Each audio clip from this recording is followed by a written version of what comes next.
very warm welcome to all of you and those who are coming from different countries. This is how Kenya it is. I hope you enjoyed your night. And the rest of you, we want really to say a very warm welcome. Thank you to our guests who are already here. But above all, this morning, it's very exciting because we are beginning with our motivation speaking. Please put your hands together and welcome Daktari to make his remarks and motivate us and inspire our minds. Thank you, all that. And ensure that we are well. Thank you very much.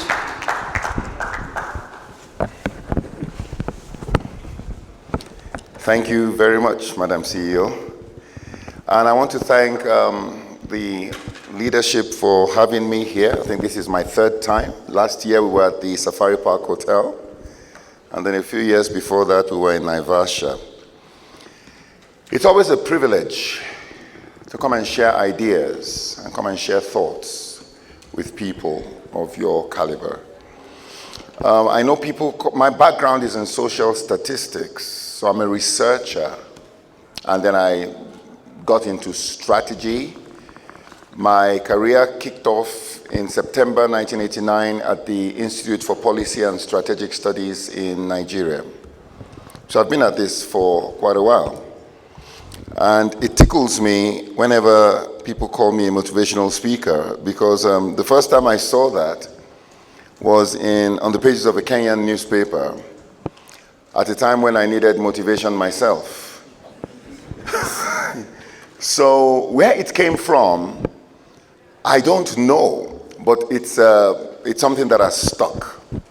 All right, but like I said, our focus is on, as an organization based here in Kenya, but we've worked in about 20 African countries, and our focus has been on helping organizations to develop a culture, because a lot of times we spend millions and millions on developing strategies, but a brilliant strategy in a poor culture will never take off.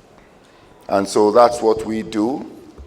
And so we're called by people the culture experts, and we also do a lot of research. Now, I looked at what I've been told to speak about, so I will try to stay with the script. And one thing I have done, like you heard from the CEO, I've authored 17 books. And why do I keep writing? I think the secret is in my 17th book, Beyond Intelligence, The Simple Practice of Staying Relevant. I keep writing because my biggest fear on earth is the fear of waking up one morning and the world has moved on without me. I don't know how many of you can handle that, that you wake up and you realize the world doesn't need you anymore. I honestly can't handle that. So I looked at the most relevant people, and I looked at people like Shakespeare, I looked at great authors, and I realized that hundreds of years after they die, people are still quoting them. So I found that a very, very good strategy for remaining relevant. All right? So let's get into this morning's discussion. How many of you feel stressed when life is going just the way you want it to go? Anybody? Okay, let me say that slowly. Is there anybody here who feels stressed when life is going exactly the way you want it to go? Anybody? I thought so. Nobody.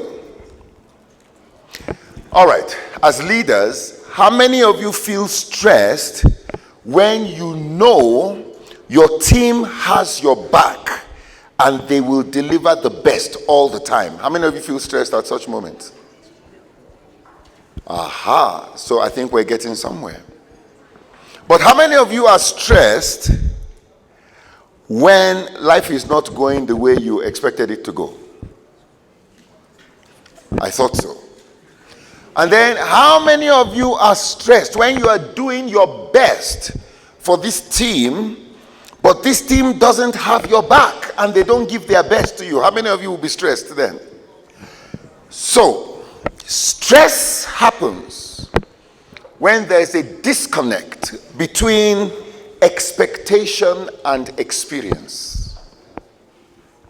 Stress happens whenever you find a disconnect between expectation and experience.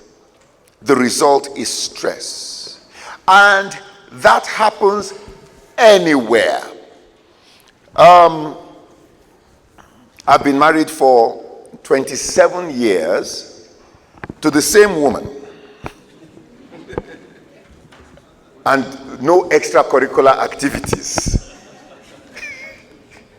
Now, why has that been possible?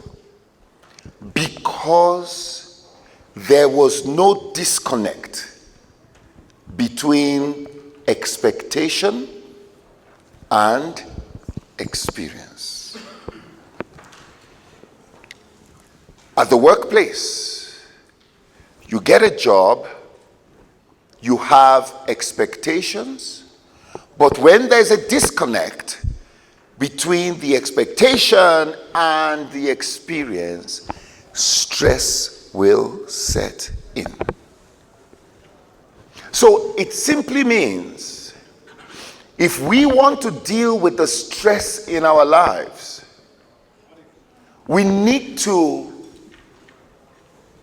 strategically look at how to mitigate against that disconnect. Now, in this industry, and I've seen this particularly in the African continent, one of the causes of the disconnect is the confusion we have in the definitions of two things. We have confused civilization and infrastructural development. And I'll explain that. Many times when we see infrastructural development, automatically we say, oh, that is development. But let me share some thoughts with you. If you look at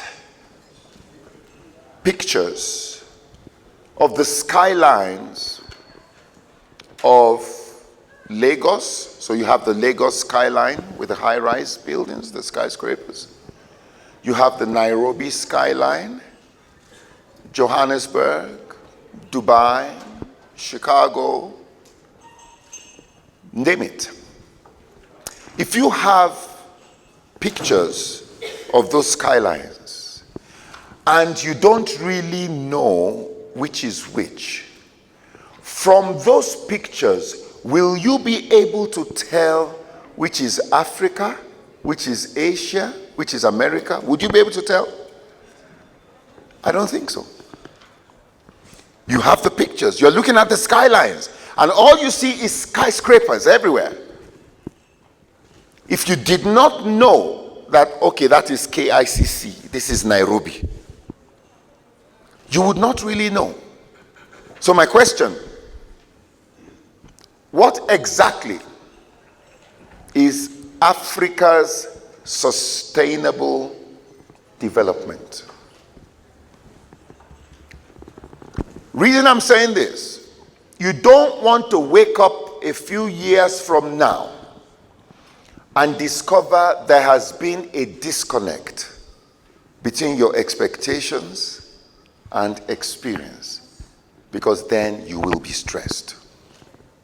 What is Africa's sustainable development? I read a book by a man called Lee Kuan Yew, who was the founding father of Singapore. And in that book, he talked about a time when they were moving people literally from the slums, and they had developed high-rise apartments for them. So they moved in there, but you know what? On the 12th floor, people were still rearing their pigs in the balcony on the 12th floor. All right? People refused to use the lift because they were scared. They didn't know how it worked. And they did not use their electric bulbs. They didn't do that. So here you had infrastructural development. But was there civilization? No. And that, I think, is what we need to address, so that we don't wake up and find ourselves stressed. On the African continent, we have paid so much attention to infrastructural development, which is right and which should be done. But the only way to sustain our infrastructural development is to ensure we have an accompanying social reorientation. If we are not changing the way we think, we will not be able to sustain the things we put in place.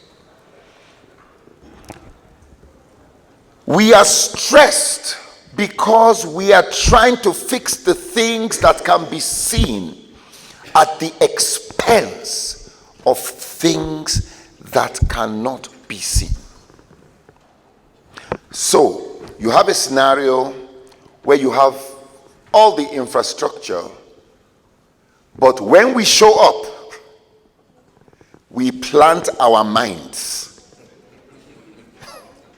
there for everybody to see. Am I communicating this morning? So, there are estates. Let me give you an example. There are estates that barely 30 years ago were considered middle upper estates in this Nairobi. Yes or no? When I first came to Nairobi in 1994, I stayed in Kayole. And I used to sell books at Uhuru Park. And people always said, the people in Kayole, they said, when we drove past Buruburu, I said, where is that? They said, that's where the rich people live. So, my dream was that one day I will live in Buruburu, because that's where the rich people live.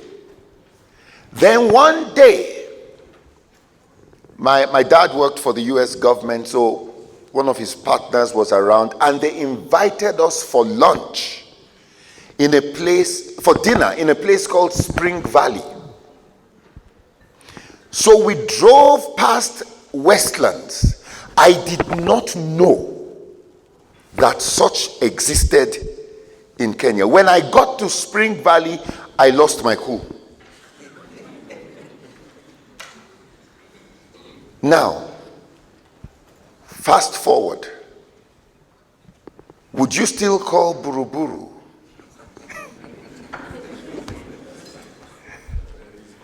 a place where the rich Kenyans live? So what happened?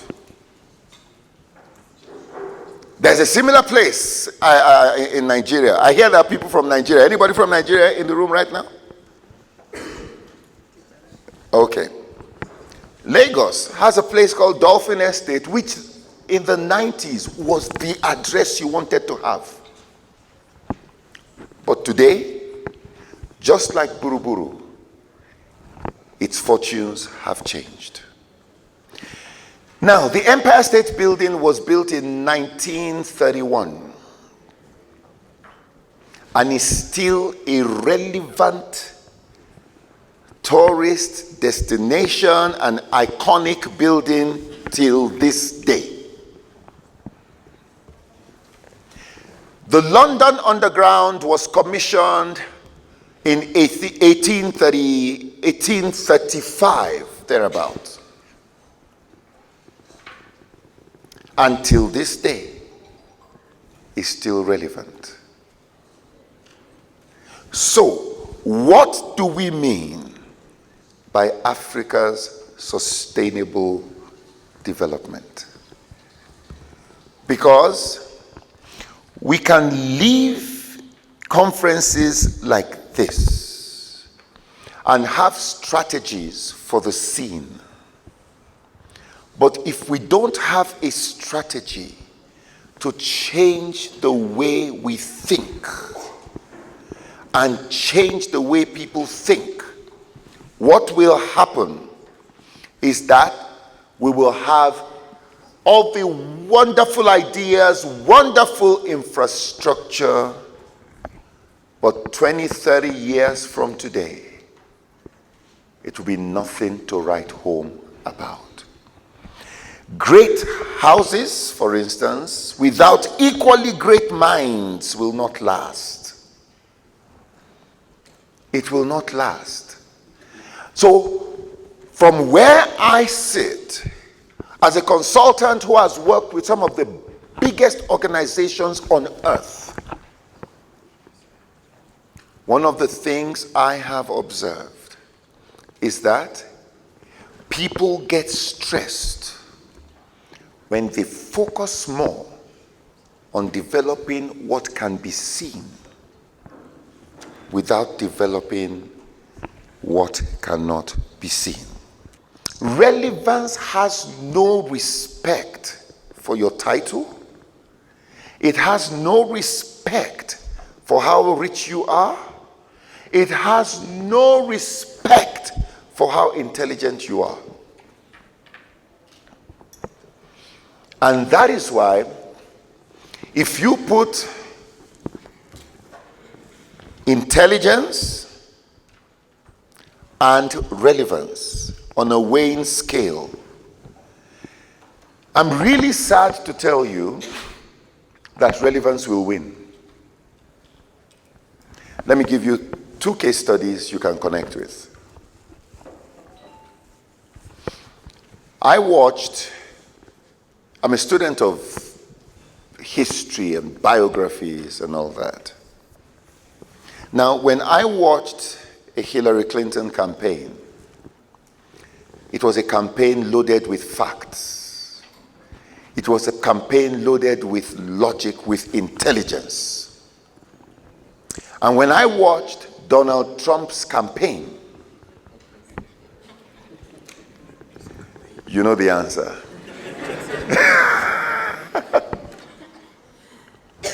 So why then is Donald Trump the president of America today? There was an emotional connection between him and his base. When it comes to, when push comes to shove, I told you we're researchers, so you just have to, we did some research in different organizations, and the question was very simple. Of all the people that work with you, which one will you go out of your way to help to succeed? So they put the names, and then we said, what are the attributes of these people? And they said, somebody who is a good listener, somebody who is helpful, somebody who cares, somebody who goes the extra mile. And they said all that, and not once in so many organizations have we seen people say somebody who graduated with a first class. Not once. What makes you relevant, friends, is not how brilliant you are, but how connected you are with the emotions of those you interact with. That is what makes you relevant. No matter how brilliant you are, if you don't make that emotional connection with people, I'm looking for a nice way to say this, but verily, verily, I say unto you, thou shalt be stressed. So what is our goal as leaders so that we don't get stressed? Make sure with all your intelligence, you get the power. Remember Guinness? We've got the power. Make sure you have the power. And the way you will have the power is that you make that strong emotional connection with those led and with the realities around you. Ladies and gentlemen, distinguished people, all of you present, it's my privilege to be before you this morning, speaking and to deliver the remarks of my boss, Paul Mudaura, who could not make it this morning because of some other commitment, as the CEO has said. And I'll go straight to the remarks because I've been warned I need to save some time. So I am delighted to be part of the Institution of Surveyors of Kenya 2019 Regional Conference today. Ladies and gentlemen, the financial sector is one of the 6 priority sectors under the economic pillar of the Kenya Vision 2030, with this sector's role being to create a vibrant and globally competitive financial sector that promotes high levels of savings and financing for Kenya's investment needs. The authority wishes to laud the efforts of the Institute of Surveyors of Kenya, the land and property sector stakeholders in Kenya, in advancing Africa's sustainable development. Indeed, the property and real estate industry is a significant segment of the capital markets and pension industry assets. Therefore, the need to support its robust growth and development towards complementary growth of the industries. In line with CMA's strategic objective of positioning Kenya's domestic capital markets as the premier choice for investors and issuers, the authority has been supportive of market development through the introduction of new products and services with the ultimate goal of enhancing the depth and breadth of the capital markets industry. The authority is therefore cognizant of the need to collaborate with key stakeholders within the land and property sector to support the growth of the respective sectors. To achieve this, CMA has put in place avenues and products to support Africa's sustainable development in line with the National Development Agenda and Sustainable Development Goals. Allow me to highlight some of the opportunities, products, and services that can be leveraged to support sustainable development, including the famous REITs, that is Real Estate Investment Trusts, green boards, Islamic boards, the sukuks, housing boards, asset-backing securities, and mortgage refinance boards. Ladies and gentlemen, the real estate and housing industry in Kenya is increasingly becoming one of the most attractive investment avenues in Kenya, and has been for the last few years. The exponentially growing population and increasing urbanization have occasioned this. To tap into this industry, the authority, in conjunction with the key industry stakeholders, structured products such as the REIT to support investments in real estate.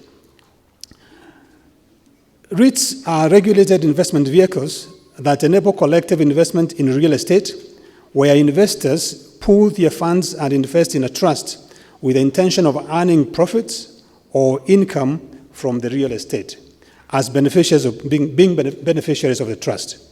REITs channel finances to construct and acquire real estate assets which they sell or rent to generate income. REITs can be utilized to construct big-ticket, large-scale commercial, residential, industrial property projects, including schools, hospitals, accommodation, and warehouses. REITs also offer an array of benefits to investors, including avenue for diversification, transparency, liquidity, consistent income, tax efficiency, and this is very important, tax efficiency, and access to new capital. REITs in Kenya's capital markets are structured as either income REITs available for purchase to the public and development REITs, which are restricted, sophisticated investors.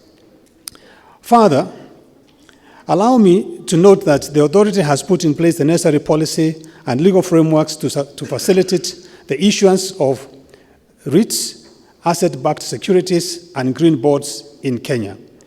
Green bonds and Islamic bonds also offer a critical avenue of sustainable and inclusive investments to support developmental projects. Ladies and gentlemen, in line with moving towards a digital economy, financial technology usage and the adoption of blockchain technology also provide an avenue for digitization, efficiency, and effectiveness of processes involved in the transfer of title, registration, allocation, and administration.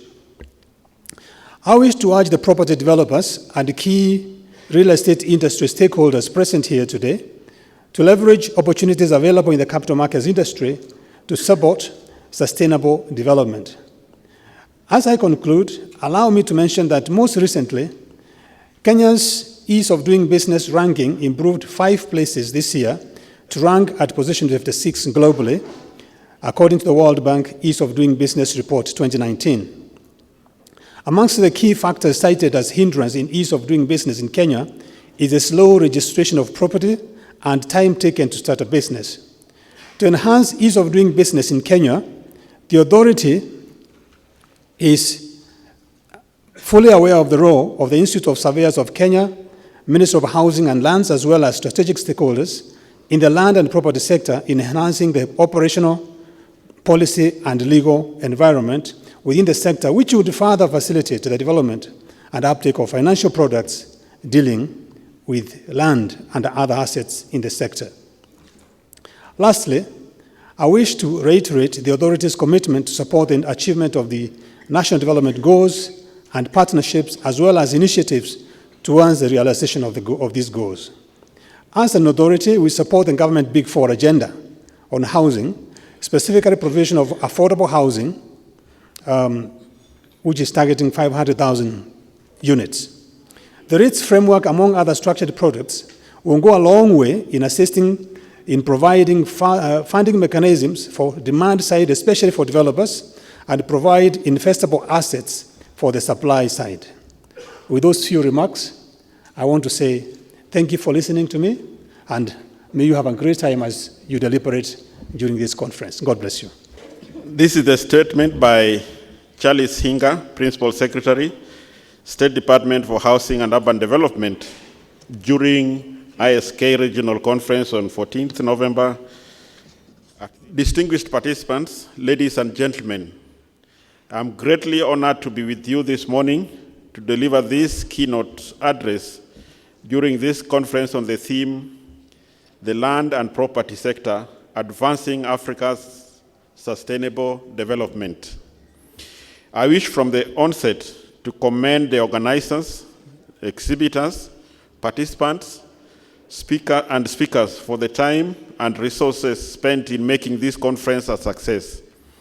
The topical issues of discussion during this conference show the diversity of participating professionals and the need to strengthen collaboration among key stakeholders and institutions in the field of land property and the built environment governance. The theme, the land and property sector advancing Africa's sustainable development, is indeed thought-provoking and interesting, as land plays a central role in the built environment sustainability front and finds relevance in all areas of the Big Four agenda. The Big Four agenda is a key development focus of the government over the next 5 years and is founded on social impact. The government of Kenya will implement the Big Four agenda, targeting 4 priority initiatives of affordable housing, manufacturing, food security, and universal health coverage. Affordable housing is a key mandate of the State Department for Housing and Urban Development. The question that comes to mind then is, why affordable housing? First and foremost, housing ranks very high after food as a human fundamental need. Indeed, our Constitution in Article 43, bracket 1b, recognizes the right to accessible and adequate housing and to reasonable standards of sanitation. Kenyans in urban areas spend a considerable part of their income on rent. For instance, Nairobi residents spend more than 40% of their income on rent, which is well above the recommended 30%. The cheapest home, formerly built by a developer in 2012, cost more than $15,000, which is more than 10 times the average annual income of Kenyans, which is approximated at $1,340 US. Again, available lower income housing is not adequate and does not promote a quality of life that we want, as envisioned by the fact that 6.4 million Kenyans within the urban centers live in informal settlements. This represents almost 56% of the country's urban population. Somebody once said that affordable housing is not available, and available housing is not affordable. So where are we at this point? One, it is estimated that Kenya has an annual housing demand of 250,000 units annually, with an estimated supply of 50,000 housing per annum. This reflects an 80% deficit, and this 50,000 normally is at the high-end housing, not the affordable housing side. In 2010, the demand for urban housing was estimated at 80,000 units a year, and is projected to increase to nearly 300,000 units a year by 2050.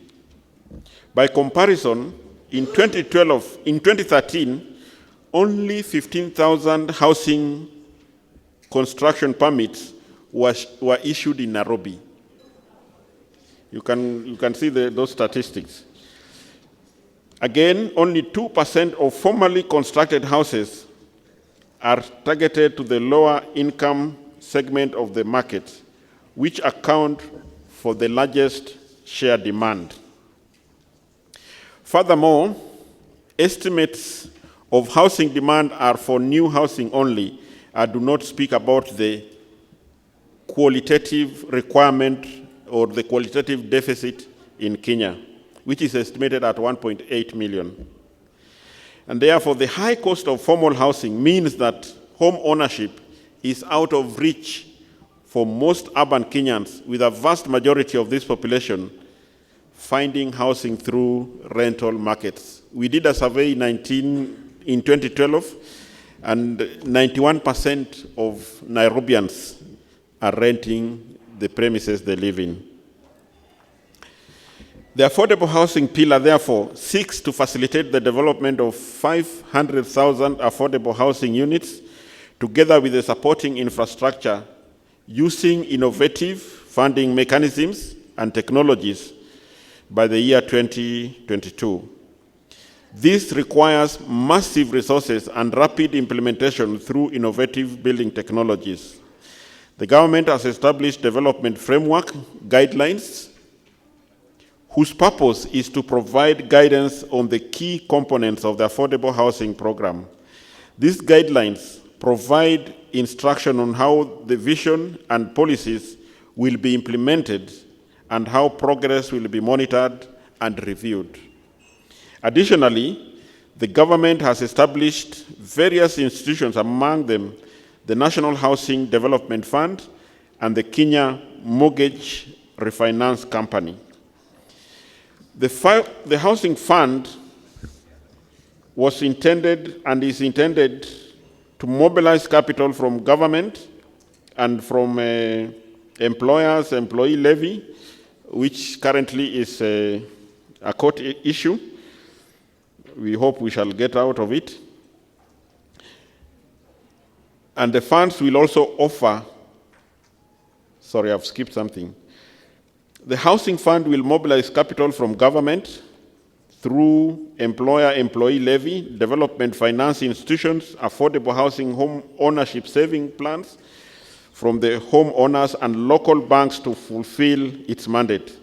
The fund will also offer certainty of sales in the form of an offtake and a taking that will allow developers to access construction financing. Additionally, the fund will purchase the housing units for cash once construction is complete to allow the developers to recycle their capital and develop more units. On the other hand, the fund will allow ordinary Kenyans to save for an affordable home via a savings plan which they can use as a down payment towards their affordable house. The fund will further offer home buyers the ability to purchase their homes via affordable 25-year tenant purchase scheme.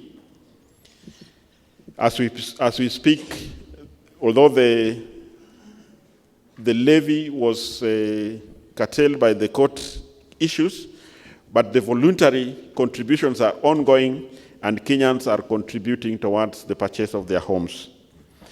The objective of the Kenya Mortgage Refinance Company is to help Kenya grow its mortgage finance market for affordable housing by providing medium and long-term liquidity to mortgage lenders. The company has been incorporated as a private limited company owned by commercial banks and SACCOs. Initially, KMRC would be financed through the multilateral investments, credit lines, and Government of Kenya equity investment. Subsequently, KMRC will combine the multilateral investments with equity investments from local banks and with market funding as the company starts to issue bonds. Ladies and gentlemen, in the implementation of the agenda, we have encountered challenges that include high cost of land, inadequate infrastructure, affordable finance, and slow procurement procedures. As government, we have managed to address some of these challenges, and we are happy to note that the program is on course, and the first flagship project at Park Road in Nairobi, comprising 1,370 houses, is ongoing, and the first phase of 228 units is ready, and the project manager has already given us a practical completion certificate. We are in the process of allocating these houses.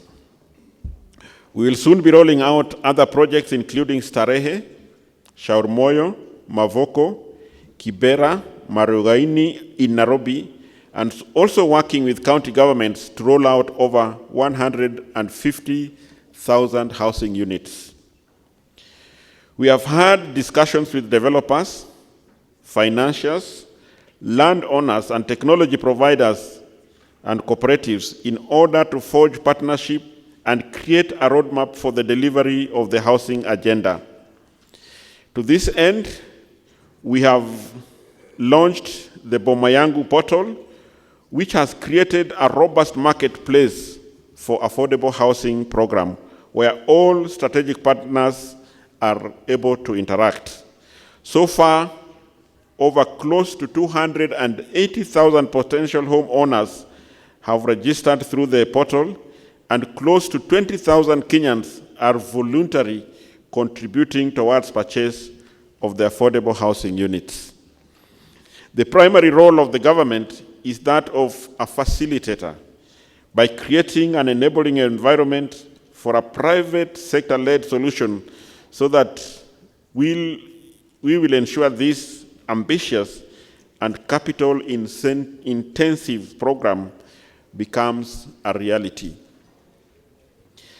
Such facilitation includes delivery of bulk infrastructure, including access roads and transportation network, power, water, and sewerage.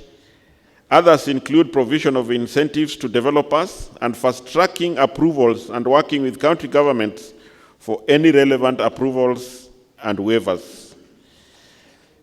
It will also include amending any legal or regulations that are impediment to the implementation of this agenda. And as you are all aware, we zero-rated stamp duty for first home owners, and we did also waive levies from NEMA and the National Construction Authority. Ladies and gentlemen, professionals have a big role to play in the implementation of the Big Four agenda. The housing pillar is anchored on the premise that building sustainable neighborhoods and mega cities where planning is very critical. We have made great strides in mainstreaming sustainability in our built environment development practices with the support of effective policies and regulations that include National Construction Authority Act, Urban Areas and Cities Act, National Urban Development Policy, National Housing Policy, National Slum Upgrading and Prevention Policy, and the National Building Maintenance Policy. Additionally, the affordable housing is expected to spur economic development. The people who are hired on housing projects increase spending within the surrounding economy and thereby induce further growth in their local areas and ultimately having a direct impact on the GDP, on the national GDP. We estimate that the 500,000 affordable homes program will double the contribution of real estate and construction GDP from the current 7% to 14% by 2022. Increased construction activity has benefits for government agencies and regulators as it becomes an important source of revenue through processing of permits, approvals, and other related activities. The program will also impact on supply chain and workforce by creating new opportunities to hire varied professionals to deliver the program. In conclusion, we hope that we will work together, because working together, we shall achieve our desired goals towards sustainable urbanization, local urban economic development, environmental sustainability, and improved livelihood for our people, and hence the realization of sustainable development in Africa and in Kenya. With those few remarks, I wish to thank you so much for your kind attention. Thank you. The fourth ISK Regional Conference brings together professionals from the Africa region to discuss emerging issues in the land and property sector and how we, as professionals in the key sector of land, can contribute to the development of the African continent. During the 3-day conference, we've had discussions, presentations, and conversations on matters, land governance, sustainable land management practices, to be able to help our respective countries grow. One of the key challenges that was noted is how our land governance models and institutions are set. And we are mostly stuck in the manual or paper-based management system, which is very difficult to ascertain land rights and protect those rights. Transactions and processes are cumbersome and expensive. We've had very good reports and presentations from Nigeria, Uganda, on what they are doing on modernizing their registries. For instance, in Uganda, since 2010 to 2017, they've spent 66 million US dollars, which is about 6.6 billion Kenya shillings. But in the year financial year 2017-2018, the Department of Lands was able to raise 11 million US dollars. That is 11 billion Kenya shillings. So the investment in modernizing registries and digitizing our land records and departments pays off in a very short time. And it pays off by encouraging development sustainably. We also heard about how we are adopting technology as a continent. We are in the tech era, but we still submit our plans as surveyors in the manual format. So we go to the field, we high-level tech, but when we have to submit our work to our respective Director Generals of Survey, it has to be in the old manual format. This affects our efficiency and how we are able to serve our countries as professionals. The investment in digitizing our land records, land processes, and the entire land admin is beneficial for sustainable development.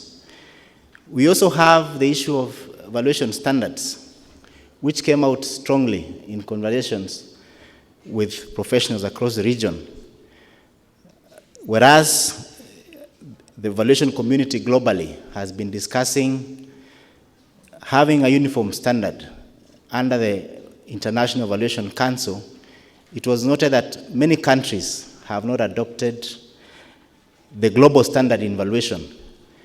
This has resulted in low confidence in valuations that our practitioners are offering our clients.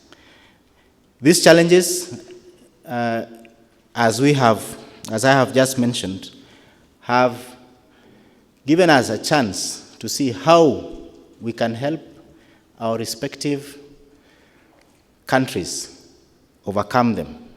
And we are making commitments to address those challenges, to help inform policy so that government projects such as affordable housing, big infrastructure, are done in a timely fashion at a cost-effective price, and to be able to sustain, to be able to grow our economies sustainably going forward.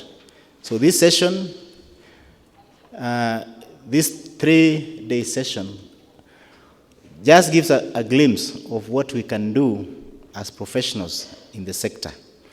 And we have made our commitment and network to continue the conversation on how we as professionals can continue offering the best expertise from the land and property sector to help our countries grow. Thank you. Thank you very much, Rose. My name is Hilda Njoroge. I work for Corp Trust Investment Services Limited. We're fund managers, or can say asset managers. I also wear another hat. I sit at the REITs Association of Kenya as the RAK secretary. So today, I'll walk you through a short presentation on incubating REITs in Africa, which is really not a new phenomenon for Africa because it has been practiced successfully in other developed markets in the world, and it's just now setting its foot in Africa. So my presentation will really cover what we do at RAK, an overview of REITs, how they generally work, and opportunities for Africa, and also some things to consider, and what is the way forward. So RAK was formed in 2017 to promote growth in the REIT industry in Kenya by establishing a framework for development of the industry and environment for more high-quality investments into real estate. Currently, we have 22 members so far, which is quite an achievement, seeing that we only formed barely 3 years ago. The members include the only REIT trading in Kenya, property developers, consulting firms, associations, professional service providers, industry professionals. RAK has also partnered with the biggest REIT association in the world, which is NAREIT, which is a US-based REIT association, and also KPDA, who are the local representation for all private developers in Kenya. I'm sure we are very familiar with KPDA, having been in the market for quite a number of years. Some of the RAK initiatives are, number one, which is quite key for us, lobbying policymakers to promote and protect our members' interests, publishing research and industry information. Currently, this is in the pipeline. Ideally, in our industry, as you know, there's a lot of opaqueness and there's not much transparency. And ideally, when a REIT is coming into a market, those are some of the key important things in terms of information, research, where to look for properties are required. So we're in the process of partnering with like-minded people to actually come up with a publishing and research portal. We've also been organizing investor outreach programs to educate and sensitize the industry stakeholders on REITs and REITs investment. Recently, we had a workshop about 3 weeks ago on REITs training where we partnered with the Nairobi Securities Exchange just to give an overview of REITs and just to start ingraining that culture of investor awareness and market education. We've also created partnerships, as you've seen. We have an MOU with NAREIT, with like-minded associations and organizations regionally and internationally to ensure that we're capitalizing on their learning experiences and not to repeat the same mistakes that they did when they were setting up their own REITs in their markets.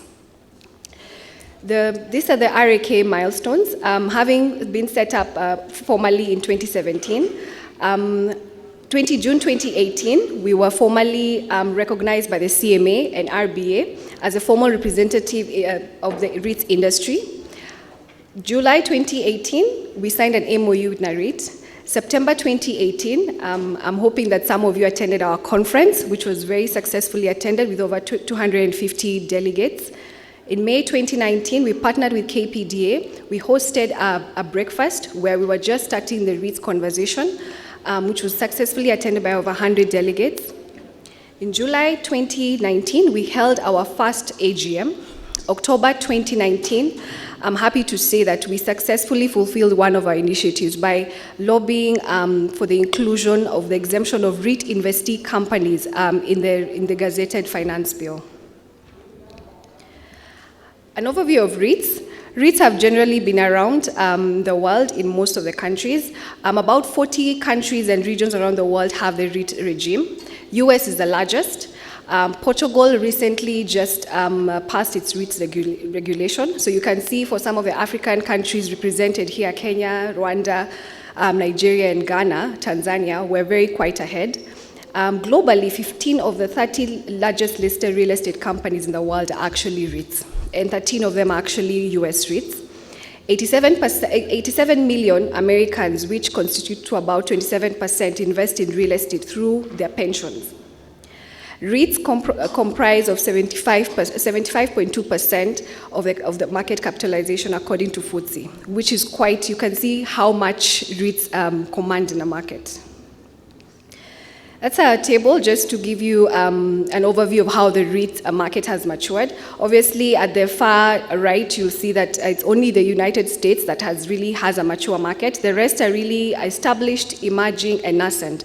So for us here in Africa, we are largely on the nascent part, meaning we're just starting, we're just beginning, and there's no limit. REITs in Africa. 7 countries so far have passed the REITs regulation, starting with Ghana, then Nigeria, Tanzania, South Africa, Kenya, Rwanda, and Morocco. REIT have quite a large market capitalization of about $328 billion US.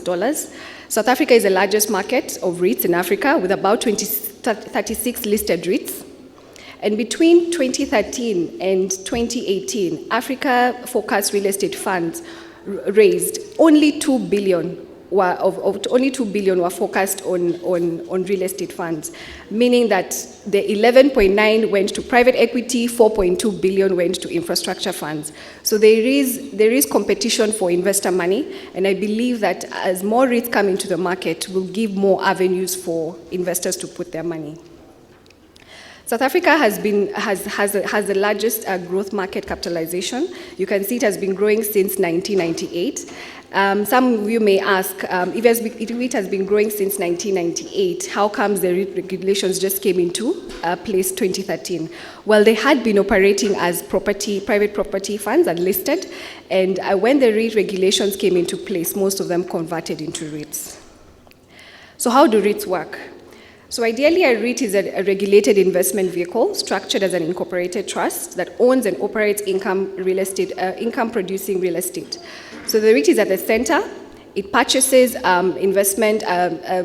income-producing investment property, and then which generates rental income that goes back into the REIT, which comes out to the investors as distributions, dividends annually, and then the investors actually own units in the REITs. So just the same way you own shares, units in a REIT, because it has been structured as an incorporated trust, so you own units, and then you get your income through the profit distributions annually.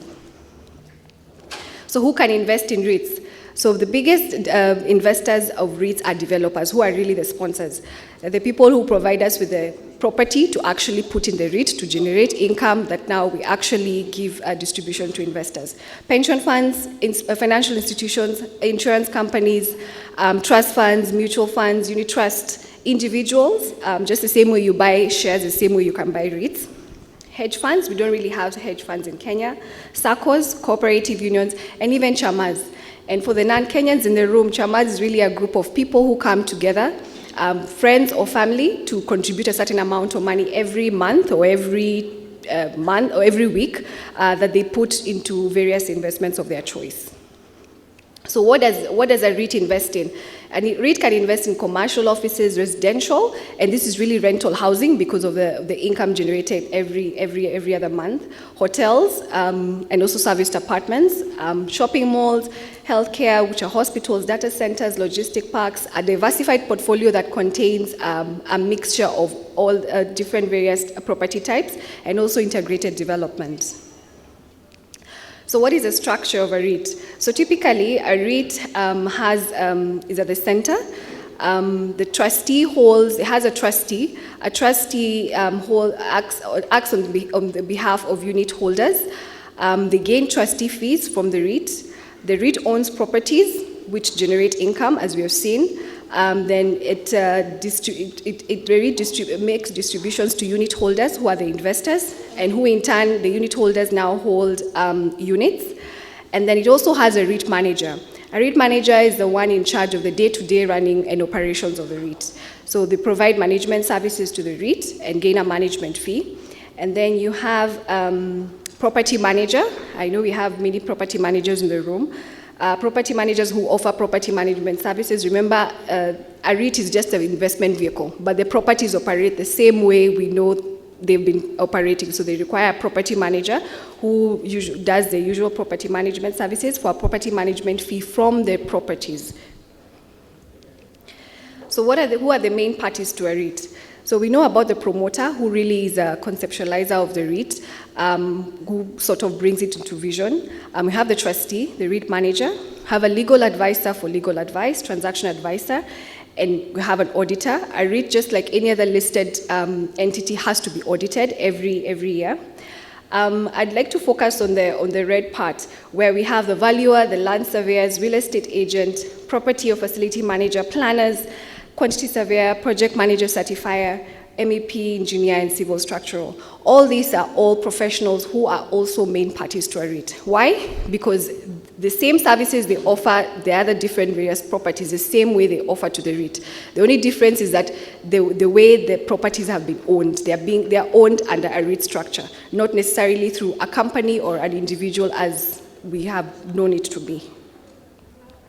So why invest in REITs? Number one, diversification. You're able to tap into different sectors of the market, and also and get good returns.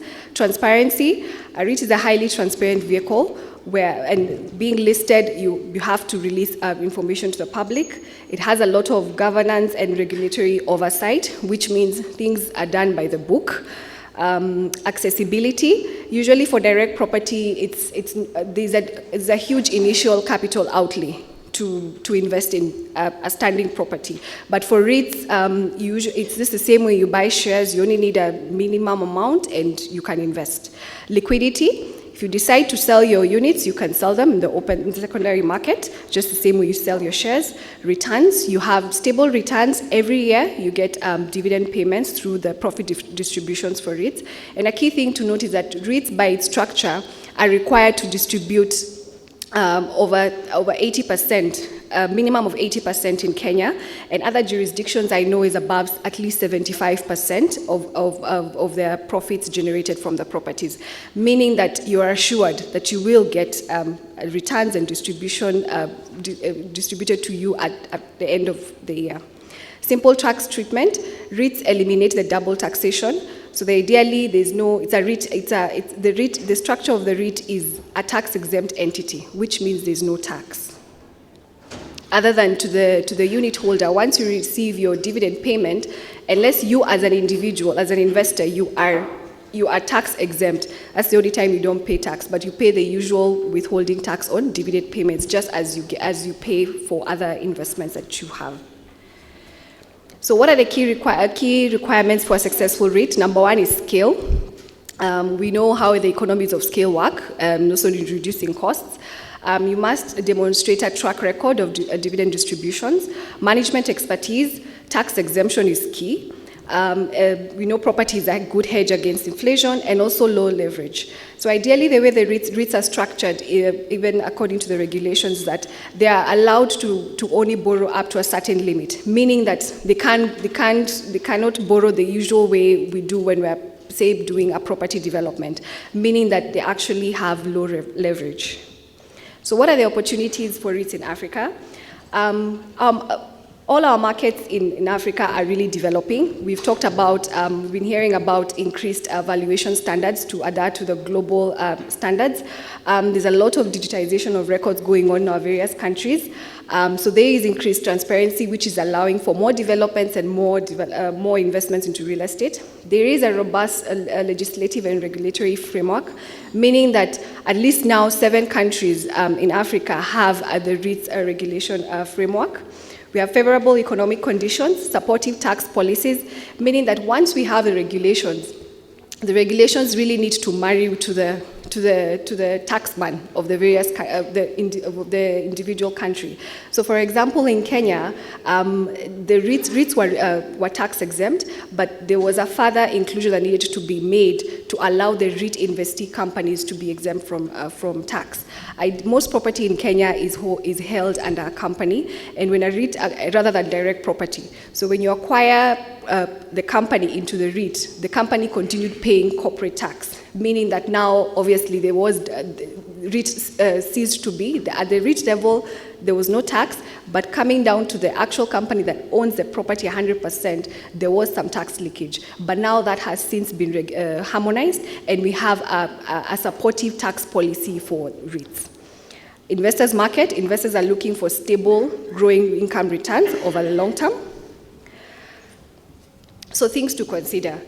So ideally, since the market is still growing, I don't think challenges and we have more of opportunities rather than challenges. So some of the things to consider is you could view continuous investor education as a challenge, but the more we have these education forums and public awareness, the more investments are moving, the more people are getting more acquainted with investing into REITs and considering REITs as a property vehicle. You consider allow for about 6 to 12 months of initial setup period, especially just to make sure that you've aligned your partners, you've gone through the regulatory approval process with the CMA, NSE, and KRA. Ensure that you have quality investment grade properties. Price discovery. In a market where transactions are happening, price discovery is almost obvious, and it's good so that we ensure that you can support the underlying returns for the properties that are held in the REIT. We need institutional support. We see that institutional support has really been a very big driver, even in the global markets, in terms of REITs. REITs tend to provide a stable, predictable, and regular investment returns. They also provide liquidity in a market where transfer of property takes a very long time. Heightened market transparency. Our market becomes more transparent. It also enhances the structure and how we do property transactions in terms of due diligence. So in terms of record keeping and even how we do the transactions, the REITs framework ensures that you make sure you are doing it as by the book under the set regulations governing the real estate industry as a whole, and also professional management, just to ensure that there's good record keeping. You have professionals who are dealing with the tenants and also issuing leases and just doing the day-to-day running of the REIT and its properties. So what is the way forward? So let's start small. Rome was not built in one day, so let's start small with small private portfolios by developers, which I think most of us here are aware of, where developers have a specific asset, whether it's a hotel, commercial office, logistic park, malls, apartments, etc., and allow these portfolios to morph into unlisted property funds. We've seen how the South African market has grown since 1998. They did not have REITs regulations in 1998, but they had small portfolios with developers where they were able to put them together, and eventually they morphed into unlisted property funds that were offered to by just way of restricted offers to sophisticated investors, where they were able to build scale over time. They built a track record, and they were also they were able to churn the investments. So if a property, after holding it for a bit of time, and they realize, this property is not really giving us good returns or does not support the portfolio, then they were able to sell it and get another property and move it forward. Between the next 3 to 5 years, once that has been stabilized, then you could eventually list the property. They list the property fund. And I think that's the end of my presentation. Thank you very much. We do have a secretariat that's currently hosted at the Nairobi Securities Exchange. There's a lady there seated there, she's called Wendy Owade, so those are her contacts. And feel free to reach us, also visit our website, and I believe that we can do a lot more to foster REITs investment in this country. Thank you. I'm an advocate of the High Court of Kenya. We're generally paid to talk. Following the presentation by Daktari Abitalia, I'm wondering whether to be relevant or sound intelligent or just try and make a combination of both. However, Rose has told us to be very, very short so that we can have a brief discussion. So a lot of what I had on presentation, I'll skip through it. Hilda has touched on a lot of it. The presentation will be available after the conference, and you may be therefore able to deal with anything that we may have skipped. However, we'll be able during the question time to answer any pressing issues that you may have. So what did I want to cover? A basic understanding of REITs, a brief history, and a very quick comparative look at Africa. My topic was regulatory framework governing REITs in Africa. Now that's a big task because then I'm being asked to do what governs REITs in 7 African countries that already do have REITs legislation. So what I did was to pick on a few, which you're going to look at, mainly key markets in Africa, Kenya, Nigeria, South Africa, and leave the rest for later.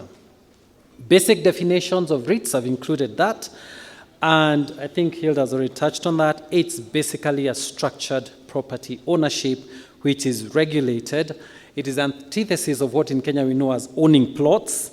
In other words, you do not want to own a piece of land, you want to own a security that represents that piece of land, and you get income from either rental or development and sale of that property. But those definitions will be available for you. What are defining features of the REIT is the fact that they are securities tradable on securities exchanges like the Nigerian Stock Exchange, Nairobi Stock Exchange, the JSE, and so on. It is structured property ownership, and it is structured, we contrast that with just basic property ownership. It provides investors with extremely liquid stake in real estate. One key thing about real estate, of course, as you know, is the fact that it's not liquid. You don't get the money out of it when you need it, as quickly as you need it. When you own property through REITs, then you're well able, because it's listed, to realize that property as easily as you would a share in a company. REITs generally world over enjoy tax benefits. Now, these tax benefits differ from country to country. I'll be touching on what we have in Kenya, and you find that in Kenya we have a lot more tax benefits for REITs than in most other countries. Generally, REITs will have high dividend yields. They are designed to have high dividend yields. For example, in Kenya, you are required to distribute at least 80% of the income of an IREIT every year. So a REIT is the only structure in Kenya, for example, that you'll find must distribute a certain high percentage of its income, or else it will cease to be qualified to be a REIT. So those are some of the defining features, and basically touching again on the concept of REIT is structured and indirect property ownership. Again, and one of the things when you talk about how do we become successful as a REIT destination or regime is to get our people and ourselves to understand indirect property ownership as opposed to direct property ownership. Income of a REIT is generated through renting, leasing, and selling of real estate and distributed periodically as required by statutes. Advantages, of course, easy access to property investment, readily tradable investment asset, diversity of investment, because it means that you're not localized. If you invested, say, in a retail center directly, then you only own the retail center directly. If you invest through a REIT, you probably will own a warehouse, you'll own a residential premises, you'll own a shopping mall, and so on. So it gives you a diversified portfolio, and therefore, as you should, you diversify your investment. Regular and stable income stream, you are assured of an income stream, and of course I mentioned tax benefits.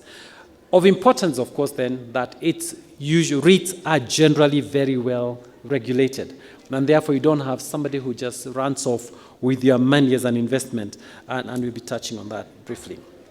History of REITs, I'll not touch on that, except to say REITs generally started in the 1960s, mainly in the US.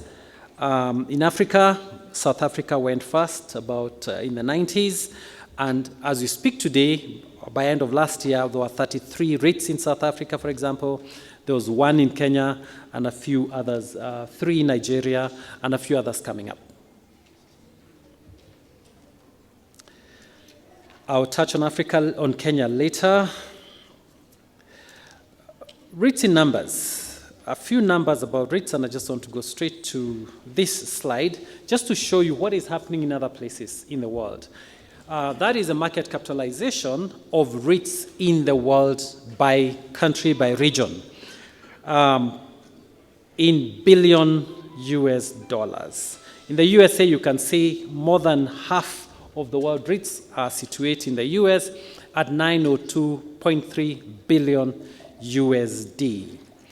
Australia, a very fast growing one at 82.8, UK alone 67.6, South Africa, 30.3 billion US. And then we have Kenya at 0.015 billion. That is really negligible in the big picture. But this is not to say people do not own property in Kenya. It's just that the property we own is not structured. If I ask any Kenyan today worth his salt or thinks they're worth their salt, they own something called a plot. They don't have an idea of what they're going to do with it, or they may, or they used to, and then it turns out to be like 100 kilometers from where they stay, or 200 kilometers, and they really are wondering what to do as they grow older. And let me tell you, ladies and gentlemen, REITs are really the way to go, structured property ownership. Just touching on a few jurisdictions, again, looking at the legal framework in those jurisdictions, touch on South Africa. REITs in South Africa are governed by a few key legislation: the Financial Markets Act of 2012, the Income Tax Act number 58 of 1962, Taxation Laws Amendment Act, which was mainly to extend tax benefits to certain REITs, then the Financial Sector Regulation Act, and the JSE limited listing requirements. And this is where you'd find, if you want to know how do you set up a REIT, how is it governed, what are the reporting requirements, what are the tax benefits, that is where you'd find that if you want to do that in South Africa. What are the key features?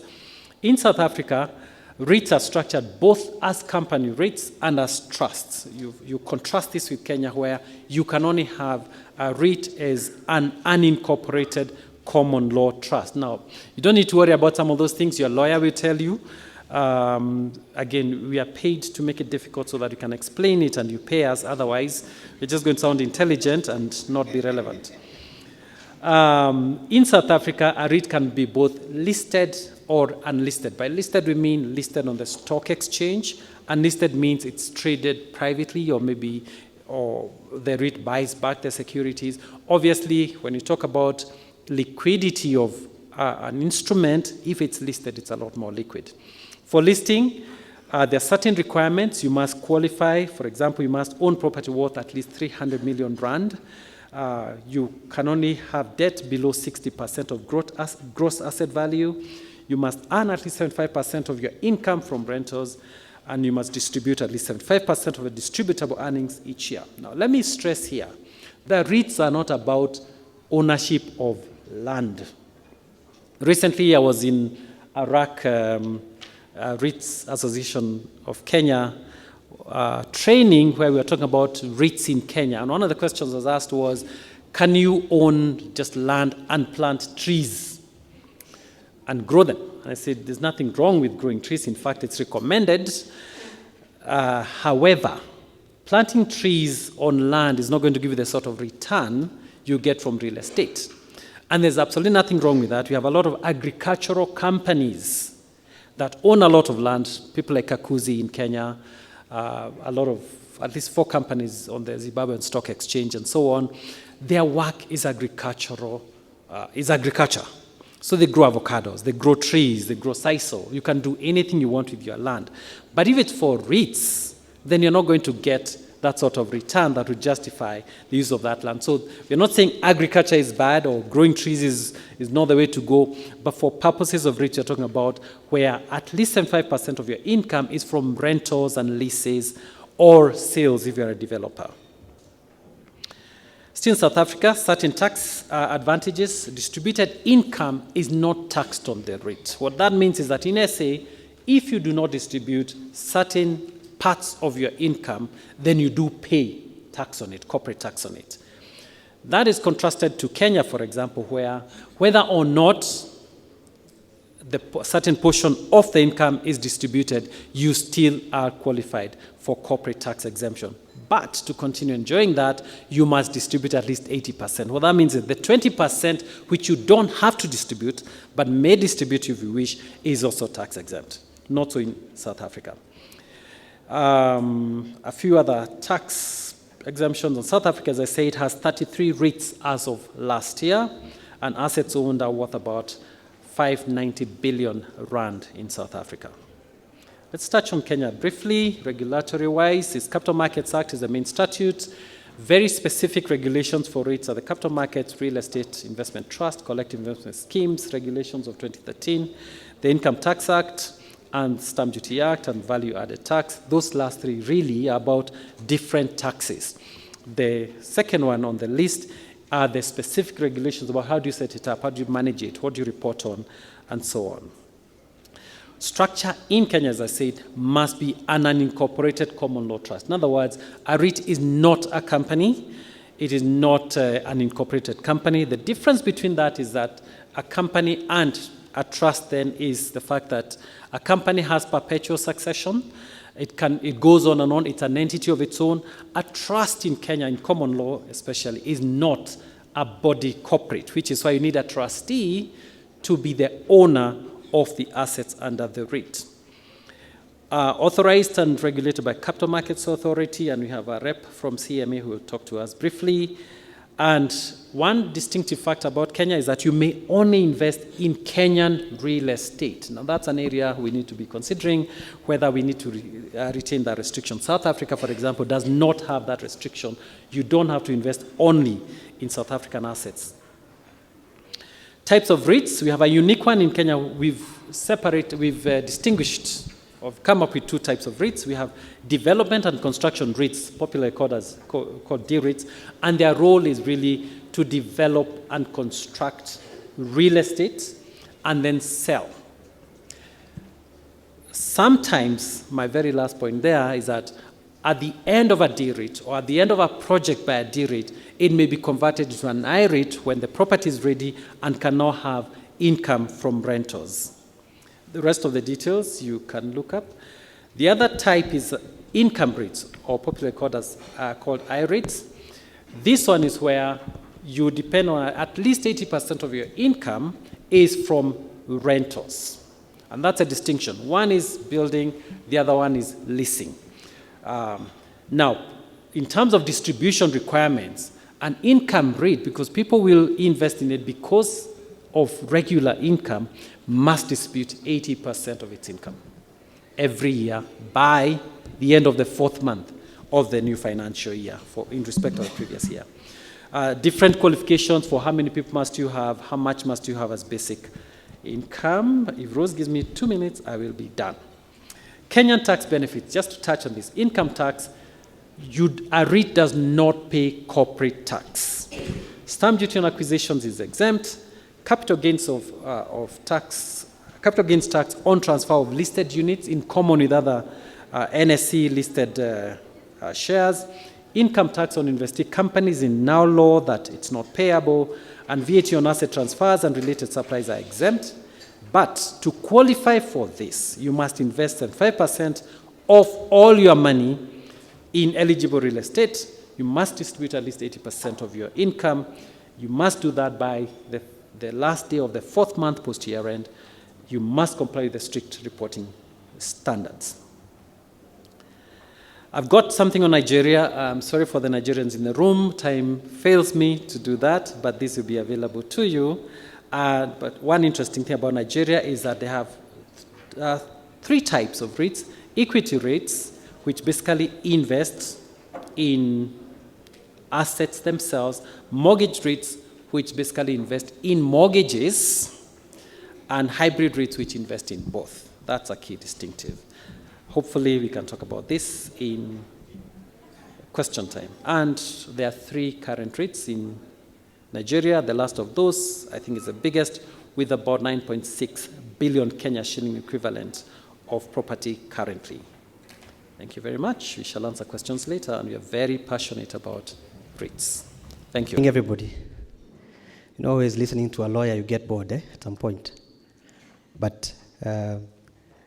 Oyaki here has been a good friend for a long time and a friend of the industry, having worked with him at CDSC at some point. And I'm happy to have him on the panel. My name is David, and I take care of deepening capital markets at the CMA. And I'm happy to speak about REITs as a tool of modern real estate agenda in Kenya.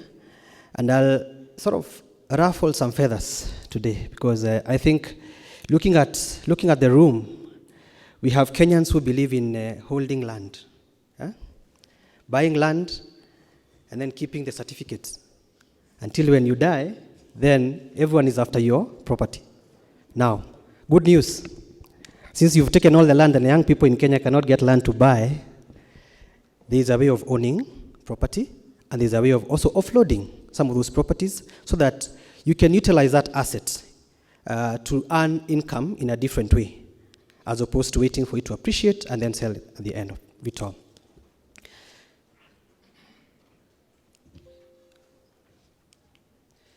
So before I start, I'll probably just give you a brief of who we are. I think we are regulators set up under statutes, that is the CMA Act. And our mission is to ensure that the Kenyan capital market is at a certain pedestal as a premier choice for investors and issuers through robust regulation and also ensuring that we support innovation. Yesterday, we listened to a gentleman from NSSF, and I think the key to growing any economy is savings. If you're not able to save, then you're not able to invest, isn't it? Now, we link savers and investors. And we do this by offering certain products within capital markets that then link the needs of the persons who want the money and the persons who have the money. And that just explains what we do. We encourage savings, then we encourage investment by providing certain products. And once we mobilize the savings, then we make them available for enterprises to use for those funds. And then we promote, of course, economic growth. So within the Vision 2030, which is an economic blueprint, for Kenya's economic blueprint, we have 5 centers of excellence. One being the agriculture through commodities derivatives, construction and real estate, technology services, infrastructure finance, and financial services. And within our own master plan, which is a capital markets master plan, we try to support the vision through ensuring that we have economic transformation, a robust market infrastructure for secondary trading, and of course, a regulatory framework that is supportive and innovative. A lot has been said about the Big Four agenda, and within the Big Four agenda, of course, to support government, we've modeled certain products that support funding mechanisms for government to achieve this Big Four agenda. And I was happy to listen to Architect Owoko mention that they're looking at opportunities. Where can we raise funds for us to be able to achieve the housing agenda? We have certain products that are available: housing bonds, mortgage refinance bonds, asset-backed securities, real estate investment trusts, sukuks, county bonds. All these are avenues in which government can utilize to finance or fund some of these projects. One of the projects that Architect Owoko mentioned was the Park Road project. And I think what we're saying is that once that is available, you can actually offtake that out and utilize funds that are coming in by securitizing your receivables and raise funds from the capital markets through an asset-backed security and utilize those funds to build another development. And that then that starts offloading and giving you more opportunities to raise capital and build much more houses for Kenyans. So the opportunities are there, and we're happy to discuss those ones. I want us to take a look at that, the graphical representation there, and you can see where we are. Now, the brown bar graph shows land. That is land allocation. In Kenya, we are very heavy on land allocation in terms of our portfolios. Now, if you look across Nigeria, South Africa, Australia, and United Kingdom, you'll find that the land ownership is converted into equity through rates and other products. So they don't just hold land as an asset. They sweat that land to make money out of it. On the contrast, for Kenyans, we hold more land without utilizing it. And I think Wayaki has talked about us wanting to grow trees for 30 years. Who knows we'll be here after 30 years? Use that land convert that land into equity that can help you raise more money or get a regular income out of it. I thought I needed to bring that out so that we can appreciate what we can do with land that is not idle. Are we together? Now, to the rates discussion. The good thing is when we sit here as partners, Rates Association of Kenya and the lawyers represented by Mr. Wayaki, the debate is the same. The discussion is the same. So whatever that has been said on this podium is sort of what I was supposed to present. So the good thing is that we are aligned to the same discussion, which helps us also deliver in terms of awareness, like what we are doing today. So a rate, in defining it from a layman's language, it's just a way of allowing someone to become a landlord. So if this building was a rate, probably I'll be owning the door because I own a portion of this building. So it just allows you to own a portion of a larger scheme of a building, but through a product to the capital market. So it's a collective investment scheme, as has been mentioned before, where people contribute money and then use that money to either build property, and then that money can also be used to generate income. So some of the global rates, we have the famous Radisson Blu at the waterfront in Cape Town, the Petronas Towers, or the Twin Towers in Malaysia. So the objective of rates, I think that has been well covered by my friend Hilda. But in terms of just providing color to that, when we have so many private REITs out there that are already existing.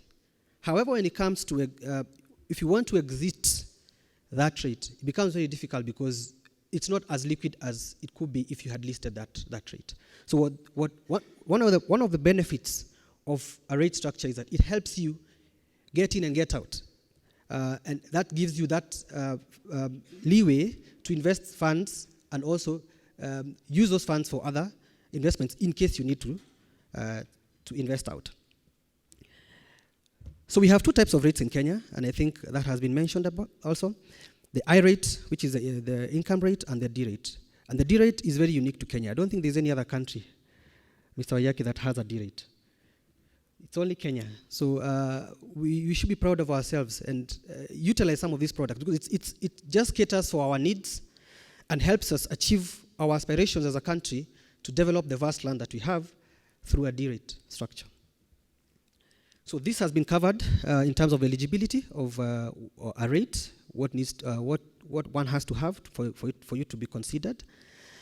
And this is also just indicating what an I-rate provides for. I think that has also been covered very broadly by my colleagues. The typical I-rate structure, that has also been covered by Hilda in terms of who are the participants of a rate structure and how funds are distributed once that income is generated. Again, this is also for a D rate, which has also been covered. That's a sample D rate and how you can benefit from a development rate through generating funds for getting a structure done, then using the market to raise funds and take that building for another development. I think for property developers, some of these opportunities are available. You don't have to struggle, especially post-rate cap lifting, where I know banks now will be asking for more money from you. You can come to the capital market, which is an alternative market for you to raise those funds and develop some of the projects. Right, some of the investment options on a D rate, housing projects, commercial projects. Who is eligible? I think this has been well covered by Mr. Wayaki, the number of investors who are eligible for an I rate or a D rate, the minimum investment, which is 5 million for a D rate, and then also the professional investor, defining who is a professional investor, because we have to be also very clear who is it that we are targeting for this particular investment. Documentation required. Again, as a regulator, we facilitate issuances of this kind of products because we believe we are set up to facilitate the market or partners who would want to come and utilize the market for purposes of raising funds for development. So that's just a model how you would, first of all, establish a rate, develop and construct, then you complete the construction, rent or sell with tenant purchase agreements, then establish viability, rent flows, then you convert that to an I rate and offload it to the market, get funds, and start all over again. So there are avenues that are available which need to be taken up. So who qualifies to be a trustee? You realize that our structure for our rates in Kenya is trust-based. So we provide for oversight by certain institutions to ensure that the requirements of and the performance of that rate is then overseen by a trustee. And I think banks and subsidiaries of banks are eligible, and other companies who do also want to become trustees. There's also a rate manager, and I think Hilda is one here. So rate managers are asset managers in another name, who now assist in structuring some of those products. Establishment process. So you start by the sponsor, who is probably the owner of the land, sources for income, generating real estate to be acquired by a rate, then the sponsor sources for services, of a rate trustee, rate managers, and other service providers. Then he prepares documentation, which is then sent to the regulator for approval, and then markets the I-rate to investors and makes distribution once you harness some profit. I think a lot has been said in terms of incentives. We have been very grateful to have a government that is supporting us to onboard some of these proposals. I think in terms of tax incentives, as a jurisdiction, we've gotten a lot. Now, in Kenya we have one rate, I-rate, that is the Stanley Fahari rate, which was issued in 2015. And I normally say, when you have a regulation, just as you'll see in other jurisdictions, you have a regulation. If you don't utilize that regulation, then we might not know what needs to be done for us to support you as an issuer. Now, the I-rate has been the model rate in this market, and I think we've learned a lot from it. And I congratulate the gentleman who came up with this rate, because they tested the waters. And when you're a pioneer of something and you achieve it, then you open doors for everyone else. And their testing has also helped us to model the regulations to achieve much more interest by participants. I think the number of members for RAC can just tell you how many people would want to come and issue rates in this market. But also, we also learned from our mistakes. So we also have Fred Greenwood, which didn't perform very well. And it was supposed to be a D rate, which was issued sometime back in 2016. And based on at the time, I think there were competing interests for investors. So if you have treasury bills that are going at 18% and you have a rate that is offering probably 10, 11% or 12%, then you'd have investors shift. But I think it's still a very, very key product that we can use for development by property developers. Now, these are just statistics that we have in terms of rate issuances. In South Africa, I think now there are 33. Nigeria has 3 rates. Tanzania has 1, Watumishi rate. Kenya has 1, that is Fahari rate. Uganda and Rwanda have regulations but have not issued any rates yet. Again, we say, in Kenya we do it big, do it right, and do it with style. I believe we still have threshold for us to issue more rates in this market, but it requires uptake by issuers to come forth through the service providers that we have, and then come and get advice. It doesn't have to walk to the regulator and meet us and tell us about what you want to do, and we'll be happy to assist. I think I'm done. Thank you. Yes, as an association, we have hit some challenges, or rather, in terms of the people who are coming to us, asking us for advice in terms of wanting to come into a market and have a REIT. One of the things is a quality of assets. So a REIT requires good quality investment grade assets to continually produce stable returns, which now eventually become distributions to the unit holders. The other thing is also understanding. So this is a new product. There's still a lot that needs to be done in terms of market awareness and understanding, and even investor education with forums such as this. We have taken up the role of going to the extent of even educating their management team and even walking through the journey with them. And we've also partnered with the Nairobi Securities Exchange, where they do have an incubator, an Ibuka program, where they incubate companies that want to list. So ideally, by working with them, we help companies that are promoters who are looking to set up a REIT through that program, because they have to go through document, putting together, they're basically putting their house in order.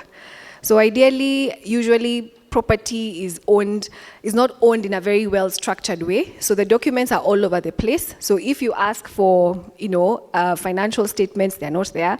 You ask for certain records, they're not there. So you need to make sure that you put your house in order so that by the time you're coming to market, remember this is a listed product. A lot of this information has to be public information. So you don't want to go out there having not put all your ducks in a row. The other thing is also, there's also that fear. Having the first REIT in the market not taken up so well, they paid school fees for everybody else. So they've taken up that initial first step, and so far there has been a track record, and they have been performing. If you look at properly the numbers, you'll notice that the REIT has been performing very well and has been growing in terms of distribution. How the share price is performing, that's another story, because obviously just the same way a share is on the stock exchange is the same way it operates, and the same things that influence the same things that influence the REIT share price. So there is that fear and wondering whether they will perform well or not. But I believe that once we start getting into the nitty-gritty of the fundamentals, because the fundamentals work, and if we look at the current REIT, the fundamentals do work. So that goes to say that there has to be a lot more investor education and market awareness, and even just understanding how the product works. Then that way we can get more REITs coming into the market boldly and just being able to list. When I read about REITs, I got the impression it's meant to democratize investment. That's the principle of it. It's meant to allow as many people as possible to participate. I just saw there something like you have to invest a minimum of 5 million. I find that contradictory to the so-called democratization of investment. Can you please elaborate? And also, that could explain why the uptake is so slow. That's a brilliant question. And I think it's one of the questions that we've always had when we have interactions with the market. One of the challenges we've had is that for a D-rate, and the 5 million is for a D-rate, the challenge we've had is that when you're targeting your investors, and especially for that particular threshold, you want to look at a sophisticated investor who understands the market. Now, property investments is not something you invest today and get returns tomorrow. It takes time. In the presentation, we mentioned about 12 months of just a process of unbundling the regulations, understanding what needs to be filed, and it's across a multi-jurisdiction of regulators. Now, with that, the D-rate, which I said is a unique instrument in Kenya, we put a certain threshold to just see how that then attracts investors. Yes, we have received feedback on the threshold being a bit too high, and I think probably it speaks why the only D-rate that we had in Kenya didn't succeed. With that in mind, we are remodeling that to try and see how we can now accommodate more Kenyans, because I think we've moved away from the high level of investments to the Kadogo economy, where we can get much more pooled funding that can assist develop a D-rate. And of course, a Chama is a competing product, and many others. Again, at the end of the day, when you're looking at the returns, which is what investors will look at, then you find it very difficult, because most investors want to piggyback against other financial instruments and how much they're paying in terms of the yield. If you look at a D-rate, for example, if you're developing a mall will not take you less than 18 months to at least have the structure up. Now, within 18 months, we would have invested 3 times in a 90-day or 2 times in a 90-day treasury bill. So some of those challenges are there when it comes to asset allocation and distribution of funds by investors. But we take that comment, and I think it's still being addressed as we speak. On point, and in fact, REITs have democratized property ownership. Today, if you had 1,000 shillings, you can go to the Nairobi Securities Exchange and buy upwards of 100 units of the Stanley Fahari I-REIT. And by doing that, you will own a minuscule part of Greenspan Mall, an office block on Gitanga Road, and 2 industrial, semi-industrial properties in industrial area with 1,000 shillings. Of course, you are a very, very small owner, indirect owner of those properties, but you can do it. You couldn't do that 3 years ago. If you had your 10,000 shillings, your 100,000 shillings, you can still do that. Now, D-REITs, that limit is about D-REITs, and just to come back to that, the Chama you've mentioned, and for those who don't know, it's really just a coming together, pooling resources to co-invest, can actually be the vehicle through which people together then invest in a development REIT. Obviously, a development REIT needs a lot more money, needs a lot more time, and people need to understand you're not going to get back your money tomorrow. There may not be a distribution year 1, year 2, as the project is continuing. In an income REIT, you get that distribution every year. So it depends on what is the goal of the investing public. But having said that, CMA should be looking at whether 5 million is okay. Should it be $1 million? Should it be 2 million? Should it be $500,000? On tax benefits, I think I already touched on a few of those. And a REIT in Kenya, registered by the CMA, does not pay income tax. Why is that important? It means if they, for example, made 100 million shillings, instead of paying KRA 30 million shillings, so that they only have 70 million to distribute, they will have 100 million shillings to distribute. And that's a tax advantage simply by going to a REIT. So if you're going to put your 100,000 shillings in either a property company, which is listed, like say Home Africa, or the other property companies listed, or if you put it in a REIT, by putting it in a REIT, you have an advantage in that they will have 100 million shillings rather than 70 to distribute to the unit holders at the end of the year. What is more, in a REIT, they must distribute. In a property company, they do not have to distribute. They distribute if the directors decide they want to distribute. So that's a distinction. So income tax, stamp duty tax, when a REIT is acquiring its initial properties, there's no stamp duty. VAT, supplies made during to the REIT are VAT exempt, and capital gains tax on sale of units is also tax exempt. So but of course, when a REIT is acquiring property, the seller to the REIT will still pay their capital gains tax.